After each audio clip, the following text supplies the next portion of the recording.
예, 할렐루야. 예, 사역으로의 부르심이라고 하는 제목으로 우리 하나님의 말씀을 증거하겠습니다. 지난주에 말씀을 다시 한번 상기해 보면 우리 예수님께서 요한복음 2장에 가나의 혼인잔치에서 물로 포도주를 바꾸는 그 기적이 첫 번째 예수님께서 행하셨던 기적이다. 우리가 함께 살펴보았습니다. 근데 그 기적의 목적이 있었습니다. 그건 뭐냐 하면 주님의 제자가 된다는 것, 예수님을 믿는다라고 하는 것은 마치 물이 포도주로 바뀐 것과 같이 변화로의 부르심으로 우리가 초청받았다라고 하는 사실입니다. 오늘 누가복음에 나와 있는 이 4장, 우리가 방금 읽었던 부름은 우리가 변화로의 이 부르심에 응답하는 그 의미가 뭔지를 좀 더 구체적으로 말씀해 주고 있습니다. 그건 다름 아니라 우리 주님께서 보여주신 그 사역, 바로 그 사역을 감당하기 위한 부르심으로 우리를 변화시키시고 우리를 그곳으로 인도하신다는 말씀입니다. 성경에 예수님에 대한 말씀들이 복음서에 많이 기록이 되어 있는데요, 이 복음서에 기록된 예수님의 어떤 말씀들을 우리가 공부하고 배우는 이유가 있습니다. 그건 뭐냐면 예수님께서 이런 일들을 하셨구나, 그냥 그걸 알기 위해서 하는 게 아니고 예수님께서 하셨던 그 사역이 바로 우리의 사역이 돼야 되기 때문에 그렇습니다. 그렇기 때문에 예수님은 가지고 계신 신성, 하나님만이 가지고 계신 부분들은 우리가 감히 따라갈 수는 없습니다만은 많은 경우에 우리 예수님의 삶을 통해서 우리는 그 삶을 닮아가야 하는 책임이 있다는 거예요. 근데 문제는 그 삶을 닮아가야 되는 모습을 우리의 능력으로, 우리의 의지로 할 수가 없다는 것입니다. 지난주에도 이 기독교인의 역설에 대해서 제가 말씀드렸는데, 하나님이 원하시는, 특별히 새벽 예배 때마다 우리 그 생명의 삶을 통해서 마태복음의 예수님의 그 산상수훈의 가르침을 쭉 이렇게 살펴보셨으면 그 가르침에 우리가 결코 따라갈 수 없습니다. 오늘 우리 찬양대에서도 팔복의 그 말씀을 가지고 이제 찬양으로 해주셨는데, 그 팔복의 말씀대로 우리가 살아가야 되지만 살아갈 수 없는 그 현실을 빨리 인식하는 게 중요합니다. 그리고 해야 되는데 하지 못하는 그 갭을 예수 그리스도의 십자가, 그리고 성령께서 주시는 능력으로 우리가 감당해야지만 가능하다라고 하는 것을 빨리 깨달으시기를 바랍니다. 그렇지 못하면 주님의 사역을 한다는 말 아래 우리는 나의 의지로 하는 것인지, 나의 능력으로 하는 것인지, 나의 뜻대로 하는 것인지, 하나님께서 주시는 성령의 능력으로 하는 것인지, 하나님이 주신 비전으로 하는 것인지 우리가 구분을 못한다는 거예요. 언제 이게 내일이다 라는 것을 깨닫게 됩니까? 감당하지 못하는 상황으로 우리가 내어 몰릴 때에, 내가 지치고 힘들다라고 하는 고백을 하는 즉시 이 일은 하나님 주신 능력으로 한 것이 아니고 나의 능력으로 내가 그냥 이를 악물고 참고 견디고 했구나라고 하는 것을 깨닫게 됩니다. 그래서 사실은 하나님의 사역을 하면 할수록 이 경험들을 많이 하게 되는데, 그것은 나쁜 일이 아니고요, 축복입니다. 왜냐하면 그런 상황이 찾아올 때마다 하나님께서는 너의 능력 의지하지 말고 예수 그리스도께서 주시는 성령님의 능력을 의지하고 나아가야 된다라고 하는 그것을 깨닫게 해주시기 때문에 그렇습니다. 그래서 오늘 본문을 통해서 우리 주님께서 이제 누가복음의 기록에 의하면 공생의 사역을 시작하시는데, 그 사역의 내용이 어떤 것인지, 그리고 그 사역이 예수님께서 이런 일을 하셨구나, 예수님께서 이런 일을 하기 위해서 오셨구나, 그 정도의 이해로 끝나시면 안 되고요, 우리는 예수 그리스도를 머리로 하는 이 교회의 구성원이기 때문에 우리는 주님께서 하셨던 이 사역이 우리의 사역이 된다라고 하는 사실입니다. 그러니까 그 부르심 앞에 오늘 생각하시고 결단하셔야 돼요. 그러니까 예수님이 하셨던 일이 바로 우리가 해야 될 일이 돼야 되는 거예요. 마태복음이나 모든 복음서에서 요약한 예수님의 사역은 앞으로 예수 그리스도를 중심으로 머리로 세워진 교회가 감당해야 될 사역이 되었던 이유는 그게 예수님만 하실 일이다, 그냥 선별받은 사역자들만 해야 될 일이다, 목사님만 해야 될 일이다, 리더들만 해야 될 일이 아니라 모든 예수 그리스도를 주로 고백한 교회가 감당해야 될 일이다. 그게 성경적인 가르침이라고 하는 사실입니다. 그래서 오늘 본문을 보면 예수님께서 이런 일들을 하셨고 말씀하셨구나를 넘어 그렇다면 우리 또한 이 일을 해야 되고 이 일의 내용에 우리가 주인공이 돼야 되겠구나, 이 생각 속에서 말씀을 묵상하셨으면 좋겠습니다. 묵상하시되 이걸 느끼실 거예요. 나는 알긴 아는데 할 수 없는 이 현실 속에서 어떻게 이제 벗어나야 되는가. 그거는 우리가 함께 양육받으면서 또 말씀 가운데 우리가 함께 모아서 이 나눔을 통해서 우리가 극복해 나가야 될 과제들입니다. 그러나 반드시 거쳐가야 할 내용들이면은 틀림없습니다. 오늘 누가복음의 말씀을 좀 자세히 보려고 합니다. 우리 주님께서 누가복음의 이제 그 말씀을 쭉 따라오시면 이제 세례 요한에게 세례를 받고 또 광야에 나가서 아담, 둘째 아담으로 오신 예수님께서 첫 번째 아담이 실패했지만 두 번째 아담은 승리하는, 그러니까 사단의 그 유혹들을 이김으로써 우리 또한 승리하는 삶을 살 수 있다. 그게 이제 3장의 내용이었다면 이제 4장은 예수님께서 이제 갈릴리로 돌아오셔가지고 그분이 감당하셔야 될 사역이 무엇인지를 우리에게 알려주는 굉장히 중요한 장입니다. 우리 14절 같이 한번 읽도록 하겠습니다. 시작. 예수께서 성령의 능력으로 갈릴리에 돌아가시니 그 소문이 사방에 퍼졌고, 이렇게 되어 있습니다. 예수님께서 공생애를 시작하실 때에 어떻게 시작하셨는가, 오늘 이 14절이 굉장히 중요한 말씀을 우리에게 해주고 있는데, 그게 뭐냐면 성령의 능력으로, 뭐라고요? 성령의 능력으로 했다는 거예요. 아까 제가 서론 부분에 말씀드렸지만 교회의 일을, 하나님의 일을 감당하기 시작할 때 이게 처음에는 내 능력으로 하는지 성령의 능력으로 하는지 잘 구분이 되지 않아요. 그런데 막힌 상황이 찾아올 때는 나는 여기까지구나, 철저히 나의 한계를 경험하게 됩니다. 그때 주저하시면 안 되고요, 이제야말로 성령의 능력으로 그 일을 감당할 기회가 찾아온 거거든요. 그때 성령의 놀라운 은혜를 경험해야 된다는 것입니다. 우리 주님께서 그분의 사역을 감당하실 때에 성령의 능력으로 늘 감당했다는 것이 첫 번째 전제 조건이듯이, 우리도 주의 일을 한다라고 하는 그 이야기를 할 때 성령님의 능력을 가지고 그 일을 감당해야 됩니다. 성령의 능력을 가지고, 하나님 주신 비전을 가지고, 그리고 그 일을 우리는 감히 감당할 수 있다는 것이 성경이 우리에게 말해주는 굉장히 큰 진리인 것입니다. 그렇다 그러면 우리가 하나님의 일을 할 때에 이 성령의 공급하심을 받아야 되지 않겠습니까? 성령의 공급하시는 능력 없이 주님의 일을 어떻게 감당할 수 있습니까? 성령의 능력 없이 감당하기 시작하면 늘 문제가 일어납니다. 늘 절망이 일어납니다. 늘 좌절이 일어나기 시작하고, 하나님께서 정말 주신 이 귀한 직분을 잘 감당하고 싶은데 어긋나는 일들이 너무 많다는 거예요. 그래서 우리 주님께서도 번번이 보여주셨지만 기도를 소중하게 여기셨습니다. 기도 생활을 제대로 하지 않으면 성령의 능력을 받을 수 없다, 성령과 교제하지 않으면 할 수 없다는 것을 아셨기 때문에 따로 시간을 내어서 습관적으로 기도하셨던 것을 모범적인 삶의 내용으로 우리에게 보여주셨습니다.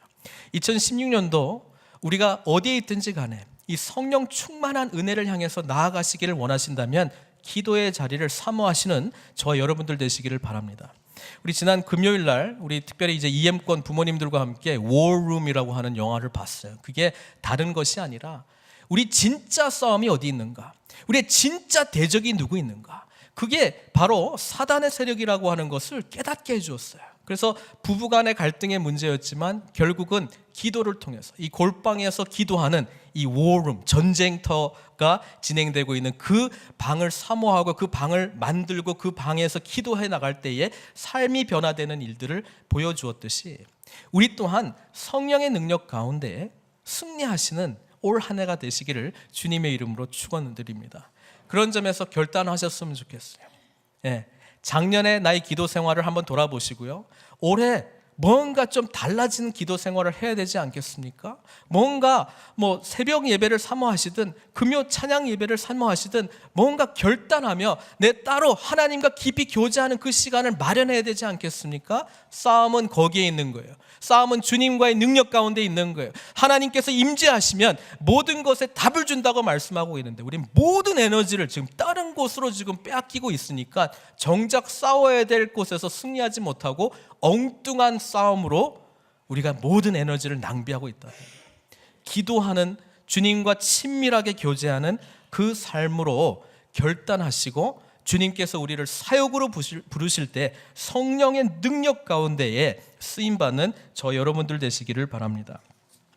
두 번째, 오늘 본문 말씀을 통해서 깨닫게 되는 게 뭐냐면 성령의 능력 받고 예수님이 어디 가셨느냐 도대체. 많은 곳으로 갈 수 있었단 말이에요. 바로 선교사로 가시든가 이집트로 가시든가 어디든지 갈 수 있었는데 예수님이 결국 가신 곳이 어디라고요? 갈릴리입니다. 여러분, 하나님께서 우리에게 주신 사역은 어디입니까? 저 멀리 있습니까?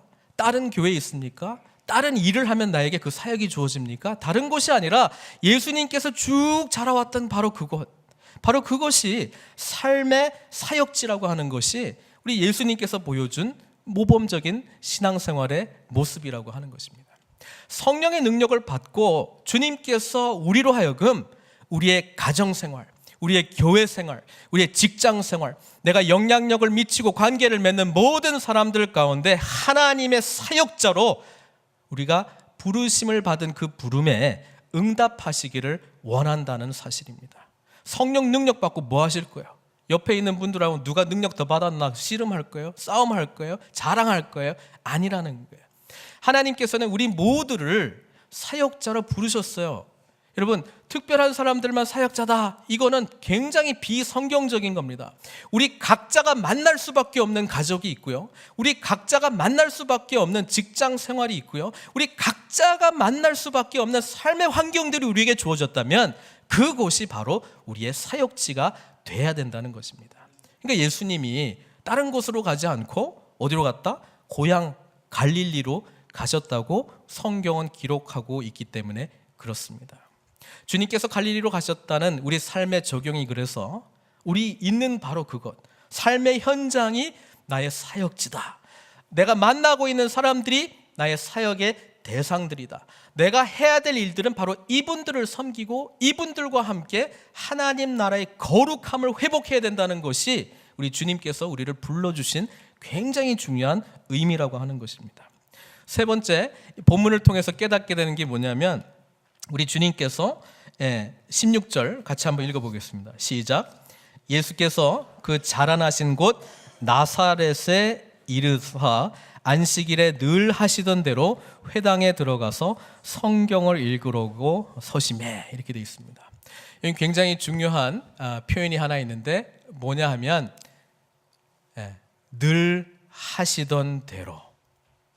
여러분, 예수님의 어린 시절에 대한 기록은 누가복음에밖에 없어요. 근데 그것도 12살 때 예루살렘에서 이제 부모님들과 헤어졌는데 이제 부모님들이 다시 돌아와서 보니까 예루살렘에서 성전에서 이제 종교 지도자들과 막 아주 그냥 깊은 토론을 하고 있는 거, 그거 하나 있는데요. 여러분, 2장 52절에 예수님에 대한 그 기록이 하나 나와 있습니다. 뭐라고 되어 있냐면 예수는 지혜와 키가 자라가며 하나님과 사람에게 더욱 사랑스러워 가시더라. 그러니까 공생애가 이제 30세부터 약 30세부터 이제 시작이 되었다라고 본다면, 또 이스라엘 성인 남자가 13세부터 성인식을 하게 되고 성인식을 하게 되면 그때부터 성경을 읽음으로 말미암아 이제 하나님 백성의 어른이 되었다, 그거거든요. 그 말은 뭐냐면 이제 스스로 하나님의 말씀을 읽을 수 있는 능력이 주어졌다, 그 말이거든요. 그러니까 예수님은 늘 뭘 했냐면 회당에서 습관적으로 늘 하셨던 대로 뭘 하셨다는 거예요? 성경을 읽으셨다는 거예요. 그러니까 사단에게 시험 받아도 기록되었으되 그냥 읽은 게 아니고 암송하시고 마음에 두시고 신비에 새기시고 늘 말씀과 같이 거했다는 거예요. 또 안식일마다 회당에 들어가시는 것이 예수님이 늘 하시던 대로, 우리 주님 예배 시간을 굉장히 소중하게 여겼습니다. 사실 회당 예배는 안식일 날 지켜졌습니다. 이 회당이라고 하는 제도가 언제 생겼냐면 이스라엘 백성들이 이제 포로로 끌려갔을 때 예루살렘이 완전히 이제 망하고 난 다음에 예루살렘 성전도 다 파괴되고 난 다음에 이제 바벨론으로 이제 포로로 끌려가게 됐잖아요. 그때 신실하게 주님을 갈망했던 사람들이 한둘 이렇게 모이기 시작했다는 말이에요. 그러니까 성전은 없지만 우리 하나님의 말씀만은 붙들자. 그때부터 말씀을 읽고 낭독하고 뭐 그거에 대해서 뜻을 아는 사람이 이제 해석하기 시작하고 말씀 중심의 모임이 시작됩니다. 그게 회당이거든요. 근데 하나님께서 은혜로 이 포로로 끌려갔던 이 백성들을 다시 예루살렘으로 다시 데리고 왔단 말이에요. 예? 그러니까 성전이 다시 세워지기 시작했습니다. 성전이 다시 세워졌는데 회당 문화가 여전히 남았어요. 그러니까 공존했다는 거예요. 그 이후로 예수님 시대까지 계속 공존했다는 거예요. 회당 문화의 특징은 제사 드리지는 않아요. 그러나 말씀 중심으로 철저히 모이는 이 회당 문화를 예수님께서 사모하시고 거기에 늘 습관대로 가셨다는 거예요. 그러니까 난 예배 드리러 가야 되는데 저 멀리 예루살렘으로 가야 돼. 이게 아니라 있는 그 자리에서 뭐예요? 말씀을 늘 나눌 수 있는 그런 기회와 여건이 주어진 것을 예수님께서 늘 사모하는 마음으로 회당에 나가고, 누가 읽어주면 그 말씀을 깊이 생각하고, 누가 해석해주면 그 말씀을 또 깊이 받아들이고, 예수님이 받아드실 때 잘못된 해석도 얼마나 많았겠어요. 설교를 제대로 못하는 사람도 얼마나 많았겠어요. 예수님 기준에 보면. 그래도 취할 거, 정말 하나님의 진리의 말씀은 정말 새기면서 암송하면서 말씀과 가까이 했다는 겁니다. 사역으로 부르심을 우리가 받았다라고 할 때 여러분, 우리는 말씀의 전문가가 되어야 될 줄로 믿습니다.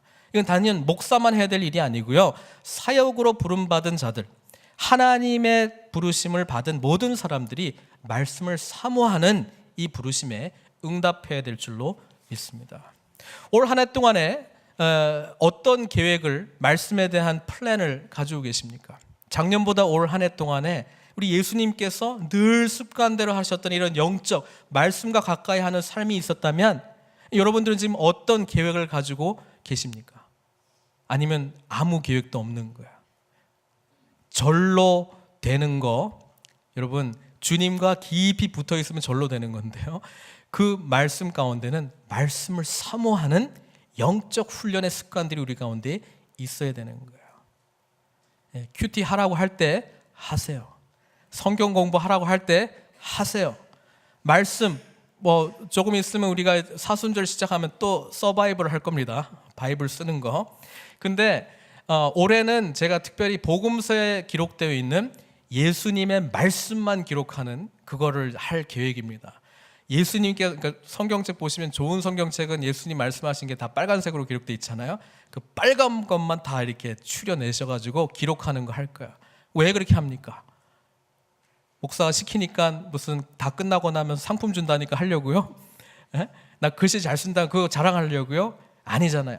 예수님께서 하셨던 이 말씀, 내 마음 가운데, 내 삶의 그런 말씀, 생명의 말씀으로 내가 사모하겠습니다. 그 결단으로 사순절 기간을 보내자는 취지로 이제 곧 할 겁니다. 그거 할 때 다 공책 한 권씩 다 받아가시고, 형편 다 어려운 걸 알아요. 그래서 마태복음만 적으실 수 있는 분, 마가만 적으실 수 있는 분, 마가복음이 제일 짧으니까 마가복음만 적으실 수 있는 분, 형편대로 하세요. 그러나 참여하세요. 이 참여하는 이유는 말씀과 가까이 하지 않고 우리가 영적 성장으로 나아갈 수 없습니다. 때로는 이런 기회를 제공하지 않으면 그냥 하시는 분은 제가 경험해 보니까 별로 없어요. 그냥 하실 수 있는 분, 이미 성숙 단계에 올라갔기 때문에 때로는 이렇게 막 이렇게 시켜야 돼요. 그러나 취지는 말씀과 가까이 하라는 거예요.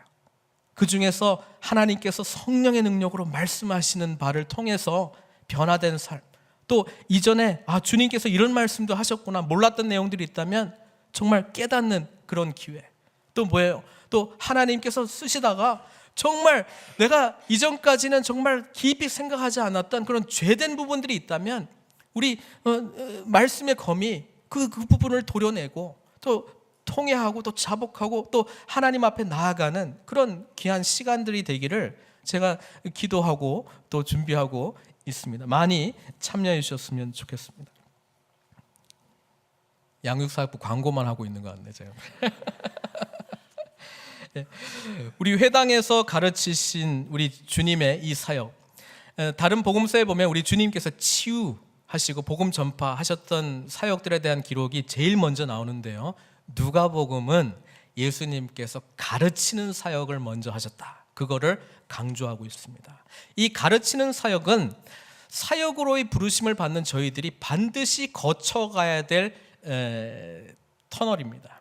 그런데 생각하셔야 될 게, 나는 어떤 가르침을 지금 현재 받고 있느냐. 설교만 받고 있다, 이런 분들 그거 가지고는 안 돼요. 그거 가지고 안 돼요. 설교의 가르침을 통해서 내가 온전히 쓰겠다, 그거는 일주일에 밥 한 번 먹고 그 밥 한 번 먹은 거 가지고 일주일 살겠다라고 결단하는 거하고 똑같습니다. 대단한 믿음입니다, 제가 볼 때는요. 여러분, 말씀을 늘 가까이 하셔야 됩니다.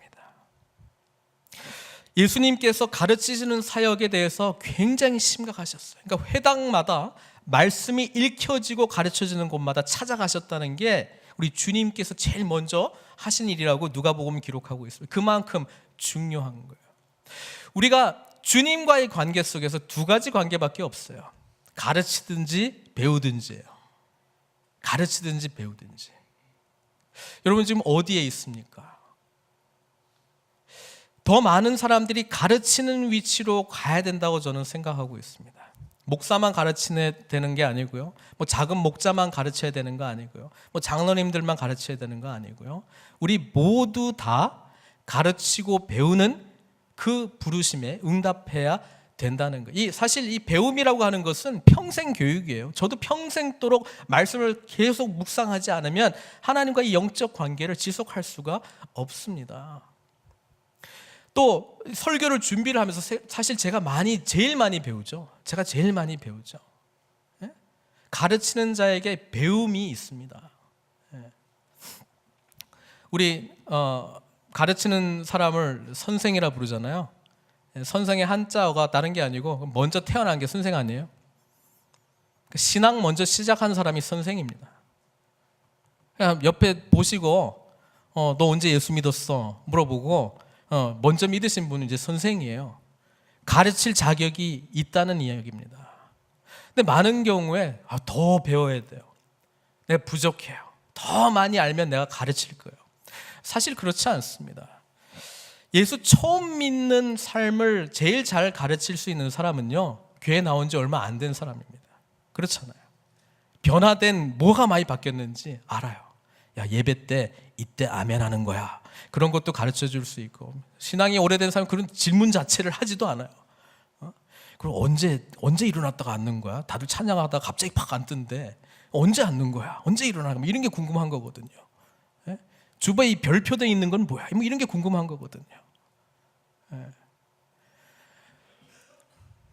저도 뭐 우리 또 애들 이야기 할 것 같은데 말하지 마세요. 뭐 이건 뭐 우리 제 아들 킨더가든 다니는 아들의 선생님은 제 딸입니다.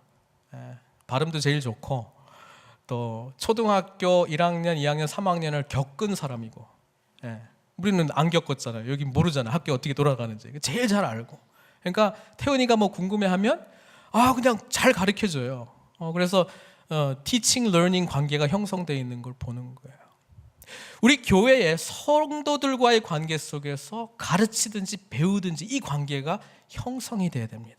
이게 사역으로 부르심을 받는 삶의 모습이에요. 처음에 예수님과 함께 있었던 제자들도요, 주님한테 늘 가르침을 받는 단계였잖아요. 그러나 성령이 임하게 되고 우리 주님께서 하셨듯이 성령의 능력으로 오순절날 성령이 임하고 난 다음에는 갑자기 제자가 아니고 가르치는 사람들이 됐습니다. 사도행전 2장 42절이 이렇게 기록하고 있지 않습니까? 그들이 사도의 가르침을 받아 서로 교제하고 떡을 떼며 오로지 기도하기를 힘쓰니라. 그러니까 예수님만이 늘 가르치다가 12제자 키워놓고 이 제자들이 성령님의 능력을 받고 난 다음에는 이제 가르치는 자가 되었다는 겁니다. 그러니까 우리 모두 다 주님의 은혜 안에서 성령의 충만함을 받게 되면 가르치는 사역으로 하나님께서 인도하시는 거예요. 사실 제일 많이 가르치면 배워요. 예. 예. 곧 1:1 또 이제 양육부 광고할 건데 1:1 제자 양육 사역 사역자들을 제가 또 모집을 할 거고요. 1:1 양육을 또 진행할 계획을 가지고 있습니다. 여러분 조금이라도 주님을 알고 주님을 만나고 있다면 양육자로 바로 서시길 바랍니다. 양육할 때에 엄청난 성숙이 있어요. 한 영혼을 품고 기도하는 주님의 마음을 알게 돼요. 또 한 영혼을 변화시킬 수 있는 분은 주님밖에 없습니다. 이 좌절감도 경험하게 됩니다. 또 가르치기 위해서 또 뭐예요? 뭐 말씀을 자꾸 볼 수밖에 없잖아요. 그러니까 성숙하는 거예요. 성장하는 거예요. 어떻게 우리가 가만히 앉아 있는데 성장할 수 있겠습니까? 적극적으로 가르치든지 배우든지 그 관계 속에서 주님을 깊이 알아가시는 저 여러분들 되시길 바랍니다. 또 한 가지 제가 기도하고 있는 중인데요. 또 양림북 광고입니다. 제가 하고 싶은 거에 있어서 그래요. 제가 우리 여러 성도들을 만나면서 이거를 공통적으로 느낍니다. 주님을 더 알기를 원한다. 영적 성숙. 하나님을 더 알기를 원한다라고 하는 이거는 모든 사람들이 공통적으로 가지고 있는 거예요. 그러나 마음과 삶과 행위가 일치하지는 않아요. 생각은 있고 마음도 있는데 정작 뭔가를 하려고 하니까 이미 스케줄이 빡빡한데 그 시간에 또 쪼개고 뭘 한다는 것 자체가 좀 힘들다는 이야기를 제가 듣습니다. 그래서 제가 지금 타이틀은 제가 정하지 않았는데 영적 코칭을 좀 하려고 합니다. 그래서 많은 분들은 제가 신청 못 받을 것 같고요. 한 달에 한 5명, 7명까지 하면 많이 한다고 생각하는데요. 그분들을 만나서 이야기를 듣고 어떤 영역에서 자라나는가를 듣고 제가 이 영성 성장 플랜을 같이 짜드리려고 합니다. 그리고 저와의 언약 관계로 들어가는 것이고요. 또 그룹으로 시작하실 분들 같이 그룹으로 하셔도 좋고요. 올 한 해 동안 말씀의 영역이든 기도의 영역이든 제자 훈련의 영역이든 본인이 원하고 싶은 이 성장하고자 하는 이 갈망을 제가 자료도 드리고 방법론도 제시해 드리고 무엇보다도 accountability partner, 그렇죠? 그 일을 실제로 하고 계신지 체크해 주는 코치의 역할을 감당하겠다는 거예요. 이런 일들을 하지 않으면 우리가 변화가 일어날 수 없어요. 생각은 많거든요. 어떤 분들은 말씀 통해서는 하다가 또 월요일 되면 완전히 잊어버리는 거예요. 삶이 지금 힘드니까. 저는 여러분들을 사랑합니다. 그래서 사랑하기 때문에 함께 주 안에서 성장하기 위해서 나름대로 발버둥 치고 있어요. 여러분들이 내어주신 새 기도의 제목들을 보고 어떻게 이것이 응답받을 수 있을까? 제가 감당할 수 있는 역할들이 뭘까? 계속 고민하고 있습니다. 여러분, 가르침과 배움의 관계 속에 들어가십시오. 거기에 성장, 성숙이 있다는 이야기입니다. 또 하나 우리 주님께서 이 영적 습관에 대한 이야기 늘 하던 대로, 그러니까 말씀과 이 기도, 여러 가지 영적 습관들에 대한 이야기를 하고 있는데요. 우리들도 구체적으로 어떻게 영적 습관들을 잘 올 한 해 동안에 조금 내가 습득할 수 있을지 좀 생각하시고 실천해 나가시기를 바랍니다. 여러분, 우리 주님께서 산상수훈의 말씀을 가르치시고 맨 마지막에 뭐라고 이야기했습니까? 나의 이 말을 듣고 행하는 자가 반석 위에 집을 지은 사람이라고 했습니다. 제가 하는 이야기가 특별한 이야기입니까? 다 알고 있는 이야기 아니에요. 문제는 말씀을 듣고 행하는 자가 없다는 것에 큰 문제가 있다는 거예요. 사역으로 우리 하나님께서 우리를 불러주셨는데 그것도 다 알고 있어요. 예수님의 지상 명령 다 알고 있어요. 그러나 삶은 그렇게 살지 않는 것에 대해서 우리가 너무 안주하고 있지 않습니까? 나중에 광고 시간에도 하겠지만 이 제자라고 하는 제자 제곱이라고 하는 책, 제가 우리 작은 목자도 부목자 우리 저기 장로님들 안수 집사님들께는 다 나눠 드렸는데요. 구입하셨으면 좋겠습니다. 책의 내용은 요지는 이렇습니다. 예수님의 제자가 되는 것은 주님을 따를 뿐 아니라 제자 삼는 사역에 우리가 뛰어드는 걸 말하고 있는데, 우리는 그 실천적인 삶을 오늘날 교회에서는 찾고 있지 못하다. 사실 우리 주님께서 제자 삼는 사역을 통해서 영적 성장이 이루어진다는 것을 너무나 잘 알고 있었기 때문에, 하는 사람에게 유익이 있다는 것을 알고 있기 때문에, 하는 자에게 하나님께서 영적으로 공급해 준다는 것을 알고 있었기 때문에 그 사역을 감히 감당하라고 말씀하셨고, 혹 내가 자격이 없을까 봐 주님께서 제일 모자라는 사람 12명만 일부러 골랐는데도 나는 자격이 없다고 말하면 안 되거든요. 일부러 제일 자격 없는 사람들을 고른 거예요. 제일 가능성 없는 갈릴리를 선택했던 거예요. 왜? 제자로서 따라가기만 하면 하나님께서 공급해 주시고 성령께서 지혜도 주시고 능력도 주시는데, 그리고 그 안에서 하나님 나라의 비전과 함께 나아가는 은혜와 축복을 다 주시겠다고 하는데, 정작 그 이야기는 많이 듣고 행하는 자가 없다는 것을 향해서 우리 주님께서는 애통해 하신다. 그 이야기에 대한 책입니다. 많이 구입하셨으면 좋겠어요. 문제는 뭐냐면, 알고 있는 예수님에 대한 삶, 말씀들을 올 한 해 동안은 어떻게 실천해 나갈 것인가, 어떻게 이 처절한 싸움에서 승리할 것인가, 변화로 인도하시는 주님의 이 부르심에 어떻게 응답할 것인가, 이거 심각하게 고민하시기를 바랍니다. 그리고 2016년도 끝날 때에 정말 변화된, 물이 포도주로 변화된 이 열매들로 하나님께 영광 돌리는 그런 일을 꿈꿔 봅니다. 그런 점에서 계속 기도하고 있습니다. 잘 진행이 될 수 있도록 계속적으로 함께 기도해 주셨으면 좋겠고요. 우리 주님께서 결국 이 늘 습관적으로 하셨던 이 영적 습관들을 가지고 이 회당에 들어가셔서 늘 하시던 대로 말씀을 읽었습니다. 여기 성경 보니까 16절에 안식일에 늘 하시던 대로 회당에 들어가서 성경을 읽으려고 예수님께서 어떻게 하셨어요? 서셨다고 되어 있습니다. 일어나셨다. 회당 문화의 중요한 특징 중에 하나, 포로기에 있었던 이스라엘 백성들이 다시 하나님의 은혜로 약속의 땅으로 다시 돌아오게 됐는데요. 그때 에스라라고 하는 이 율법 학자가 이 리더였습니다. 영적 리더였습니다. 그래서 제일 먼저 했던 게 뭐냐면, 이 강대상 위에 하나님의 말씀을 처음부터 끝까지 다 읽었습니다. 그래서 성경 보니까 아침부터 정오까지 창세기, 출애굽기, 레위기, 민수기, 신명기, 이 토라의 말씀을 쫙 처음부터 끝까지 다 읽었다는 거예요. 그때 백성들이 아멘 아멘 하면서 화답했습니다. 그때 백성들이 너무나 이 경이로운 하나님의 말씀 감격해서 다 일어섰습니다. 제 설교 길다고 하신 분들이 있는데, 에스라 시대는 아침부터 정오까지 서 있는 거예요. 말씀 들으면서 계속 서 있는 거예요. 뭐 설교도 아니고 그냥 말씀만 듣는 거예요. 설교도 아니고 그냥 쭉 그냥 창세기부터 하는 거 그냥 듣고 있는 거예요. 그때 백성들이 감격해했습니다. 하나님께서 우리에게 말씀하셨구나.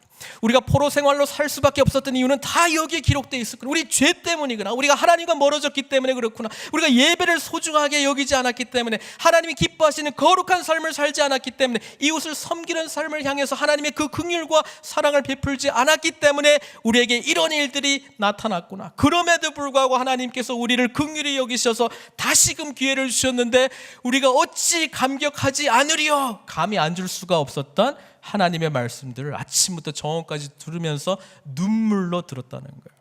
그러니까 그 전통이 예수님 때까지도 회당 전통으로 남아서 말씀이 읽혀질 때 백성들이 다 일어서서 들었다는 거예요.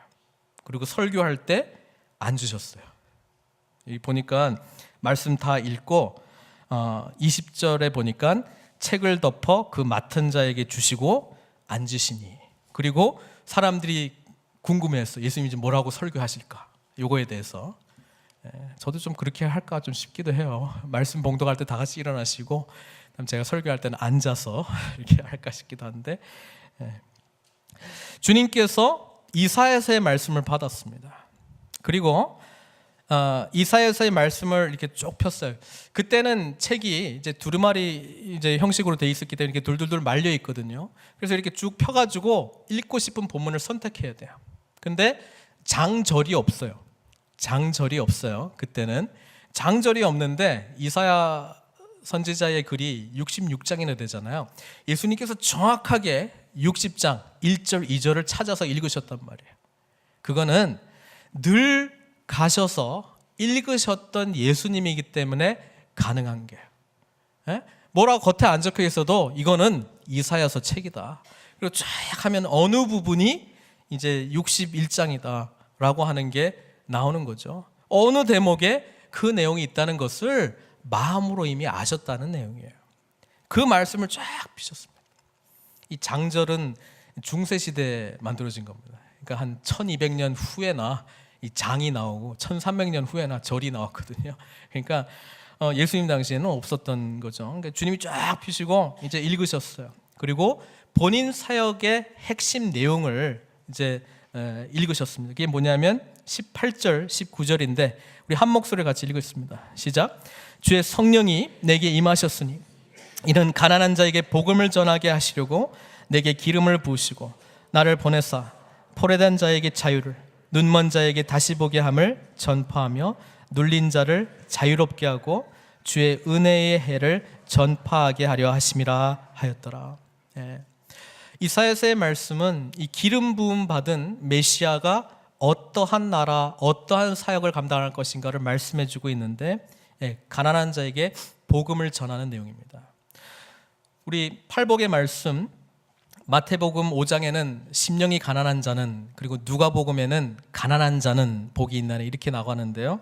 같은 개념입니다. 누가는 특히 이 소외받은 자, 가난한 백성, 이 이방인들, 여인들, 그때 당시 주류 세력이 아닌 사람들한테 늘 관심이 많았고 당신들에게도 하나님의 복음의 길이 열려 있습니다. 이것을 강조하고 싶었습니다. 반면에 마태는 예수 그리스도의 이 복음이 유대인들, 이미 성경 말씀에 지식이 있었던 사람들, 이 기득권층, 그들에게 말씀하기를 원했다라고 하는 것이죠. 그래서 같은 내용이지만 이미 부한 자들에게 가난한 자는 그러면 메시지가 잘못 전달될 가능성도 있고, 심령이 가난한 자, 본질적으로 뭐예요? 하나님 앞에서 애통하는 마음, 하나님 앞에서 정말 우리는 가난한 심령, 나는 아무것도 할 수 없는 존재입니다, 그 메시지를 전하고 싶었다면 누가복음에서는 그냥 가난한 자 자체가 애통해야 하는 게 삶의 그냥 전부고, 늘 아프고 고통당하고 힘들고 늘 사회 속에서 약자의 모습으로 살아가는 가난한 자에게 주님께서 복음, 기쁜 소식이 전해졌다는 것을 말씀해 주고 있다는 거예요. 삶의 어려운 형편들도 주님께서 해답을 주시지만, 그러나 영적인 차원으로 인도하시기를 원하셨죠. 복음으로 참된 자유함을 얻고 참된 기쁨을 얻고, 또 세상의 영향력 아래에서 눌림받았던 삶에서 참된 하나님 백성다운 삶으로 주님께서 바로 그 일을 위해서 오셨다는 것을 말씀해 주고 있는 놀라운 메시지입니다. 이 배경이 되는 것이 19절에 나오는 주의 은혜의 해입니다. 주의 은혜의 해는 레위기 25장에 기록된 희년을 말하고 있는 거예요. 희년은 50년째가 되면 7년째마다 안식년이 또 있어요. 7년째 되는 50년째 되는 해에는 모든 것을 제자리로 돌리는 희년이 있습니다. 엄청난 기쁨이죠. 예를 들어서 그동안에 빚을 졌단 말이에요. 형편이 어려워서 빚을 졌는데 희년이 되면 다 제로로 만들어줍니다. 또 누구한테 형편이 어려워서 나는 당신의 종이 되겠습니다, 종으로 삼아주십시오, 그런 관계가 있었던 사람들도 다시 원위치, 그리고 정말 살기 힘들어가지고 조상들로부터 물려받았던 이 땅을 팔아버렸단 말이에요. 그것도 원상태로 다 복귀시켜주는 거예요. 이게 희년의 제도인데, 이스라엘 백성들이 한 번도 지킨 적이 없어요. 한 번도 율법은 있는데 한 번도 지킨 적이 없어. 근데 예수님께서 그 본문의 말씀을 말씀하시면서 이 희년, 그래서 어떤 분들은 포로기로 끌려갔던 그 년수 70년이 그동안 지키지 않은 희년 다 합치면 한 70년 정도 된다. 그래가지고 그 70년을 아예 그냥 땅이 쉬게 만들었다고 하는 그런 해석도 있습니다만은, 주님께서 결국은 뭘 하시기를 원하시냐면 처음에 하나님께서 창조하셨던 에덴 동산으로 우리를 다시 원상 복귀시키겠다는 뜻입니다. 주님께서 둘째 아담으로 오시고 주님께서 앞으로 펼치실 하나님의 나라는 새 하늘과 새 땅이 주어진 새로운 피조세계, 새로운 피조물들이 존재하는 새로운 하나님 나라의 방법대로 법대로 하나님을 주인으로 모시는 그런 삶을 사는 놀라운 세계가 펼쳐지게 될 것이다. 그 말씀을 하고 있는 것입니다. 거기에 기쁨이 있고 거기에 이 세상의 영향권이 아니라 하나님의 주권 가운데 들어가는 노임이 있고 자유가 있고 해방이 있고 그 세계를 주님께서 지금 그려주시는 거예요. 근데 그 일을 주님께서는 우리 보고 지금 하라고 말씀하고 있는 거예요. 여러분, 우리 교회가 하나님의 부르심에 응답하기를 원하신다면 사역으로 하나님께서 우리를 불러주셨다는 생각을 가지고 계셔야 됩니다. 어디에 있든지 간에 어떠한 모습으로든지 간에 가르침과 배움의 관계를 만드시고 무엇보다도 성령님의 능력 가운데에 이 일들이 이루어지기를 소망합니다. 말씀을 맺으려고 합니다. 예수님의 설교는 아주 간단했어요. 말씀 읽고 앉으시고 설교했던 내용이 뭔지 아세요? 21절에 예수께서 그들에게 말씀하시되 이 글이 오늘 너희 귀에 응하였느니라. 말씀이 성취되었다는 거예요. 예수님께서 오심으로 말미암아 오늘 성취되었다는 말씀입니다. 그러나 이 말씀은 오늘 우리들에게 오늘 우리의 결단을 촉구하는 말씀입니다. 예수님이 시작하신 이 하나님 나라의 사역에 오늘 저희들이 동참하시기를 주님께서 도전하고 계시는 겁니다. 오늘 우리가 들은 이 말씀대로 일어서며 하나님의 능력 붙들고 나아가기로 결단하는 자에게 하나님께서는 이 실제 하시는 하나님의 이 나라를 주시겠다는 말씀입니다. 저와 여러분들은 오늘 이 말씀이 응하셨다라고 하는 예수님의 부르심에 응답해야 될 줄로 믿습니다. 그럴 때에 변화가 일어나고 그럴 때에 능력이 역사하고 그럴 때에 주님 주신 참된 복음의 기쁨이 우리 심령 가운데 가득할 줄로 믿습니다. 오늘 부르시는 주님의 음성에 귀 기울이시며 듣기만 하고 행함 없는 자 말고 나 이 말을 듣고 행하는 자가 누릴 하나님의 놀라운 복을 다 함께 누리시는 저 여러분들 되시길 주님의 이름으로 축원드립니다. 기도하시겠습니다.